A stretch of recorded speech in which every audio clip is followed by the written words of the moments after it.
Hi guys, പുതിയൊരു വീഡിയോയിലേക്ക് എല്ലാവർക്കും സ്വാഗതം. ഇന്ന് നമ്മൾ നോക്കാൻ പോകുന്നത് ഒരു ലിക്വിഡ് ഫെർട്ടിലൈസറിനെ കുറിച്ചിട്ടുള്ളതാണ്.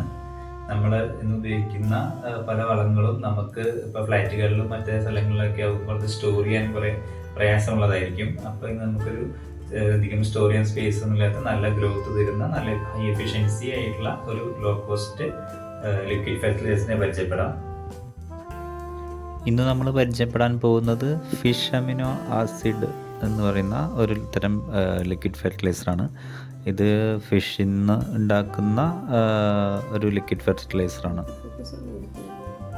നമ്മുടെ അലങ്കാര ചെടികൾക്കൊക്കെ നന്നായിട്ട് കളർ എൻഹാൻസ്മെൻറ്റ് കിട്ടാൻ വേണ്ടിയിട്ട് ഇത് ഉപയോഗിക്കാൻ പറ്റും. നന്നായിട്ട് നല്ല പച്ചപ്പ് നല്ല കളർ ചെടികളൊക്കെ ആണെങ്കിൽ കളറെല്ലാം നന്നായിട്ട് എൻഹാൻസ് ചെയ്ത് നിൽക്കാൻ ഇത് നന്നായിട്ട് സഹായകരമാവും. ഫിഷ് അമിനോ ആസിഡിൽ ഏറ്റവും കൂടുതലുള്ള മൂലകങ്ങൾ NPK മൂലകങ്ങൾ തന്നെയാണ്. Nitrogen, phosphorus, potash. അതിൽ തന്നെ ഏറ്റവും കൂടുതലുള്ളത് നൈട്രജൻ ആണ്. അപ്പോൾ തന്നെ നമ്മുടെ ചെടികൾക്കുള്ള വളർച്ച നല്ല രീതിയിൽ ചെടി വളരാൻ നന്നായിട്ട് സഹായിക്കും ഈ നൈട്രജൻ കൂടുതലുള്ള കാരണം കൊണ്ട്. മുൻപ് പറഞ്ഞതുപോലെ ഇത് ഫിഷിൽ നിന്നാണ് ഉണ്ടാക്കുന്നതെങ്കിലും ഇതിന് അതിൻ്റേതായ ഒരു മണമോ ദുർഗന്ധമോ ഒന്നുമില്ല. ആർക്ക് വേണമെങ്കിലും ഉപയോഗിക്കാൻ പറ്റും. എങ്ങനെ ഉപയോഗിച്ച് തുടങ്ങുക എന്നുള്ളത് നമുക്ക് നോക്കാം. അപ്പോൾ ആദ്യമായിട്ടൊക്കെ നമ്മളൊരു ചെടിയിൽ ഉപയോഗിക്കുന്നതാണെങ്കിൽ എൻ്റെ ഒരു അഡ്വൈസായിട്ട് ഞാൻ പറയുന്നത് പറഞ്ഞതിൽ കുറവ് ക്വാണ്ടിറ്റി നമ്മൾ ഉപയോഗിക്കുകയായിരിക്കും നല്ലത്. നമ്മളിതിലിപ്പോൾ പറയുന്നത് 5 മില്ലി ലിറ്ററിൽ നമുക്ക് 1 ലിറ്റർ വെള്ളത്തിൽ ലയിപ്പിച്ചിട്ടാണ് നമ്മൾ ഉപയോഗിക്കുന്നത്.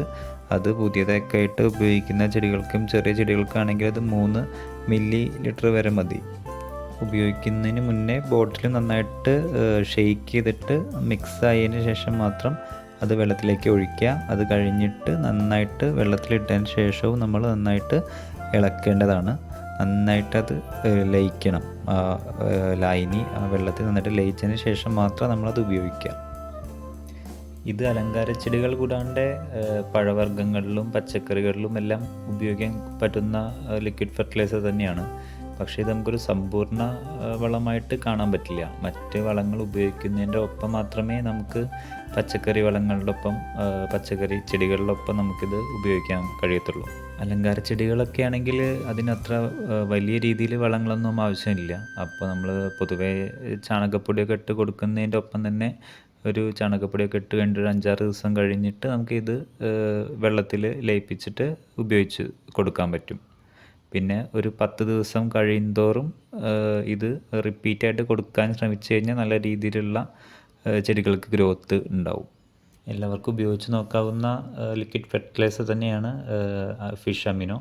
അപ്പോൾ എല്ലാവരും ഒന്ന് വാങ്ങി യൂസ് ചെയ്ത് നോക്കിയിട്ട് എല്ലാവരും കമൻറ്റുകൾ രേഖപ്പെടുത്തുക. അടുത്തൊരു വീഡിയോ ആയിട്ട് കാണുന്നത് വരെ എല്ലാവർക്കും നമസ്കാരം.